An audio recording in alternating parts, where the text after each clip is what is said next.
Hello and welcome to Do It Yourself channel. Today I will show you where to find the option and how to turn on maintenance mode in Samsung Galaxy A55 phone.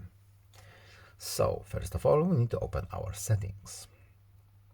Then in settings we are looking for device care, and when we scroll all the way down we have maintenance mode here. So we can turn it on here. Yes, send screen lock. Let's say, pattern. We have to have our screen lock if we want to have our maintenance mode turned on. So let's turn it on. Yes, please.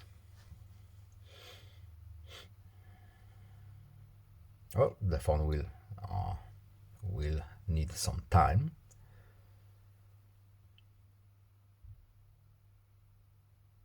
I don't think we are going to wait. The maintenance mode is maintaining a mode, so it will be on in a few minutes. And that's basically it. I hope this video was helpful to you. Please leave a like and subscribe. Have a nice day and see you in the next video. Goodbye.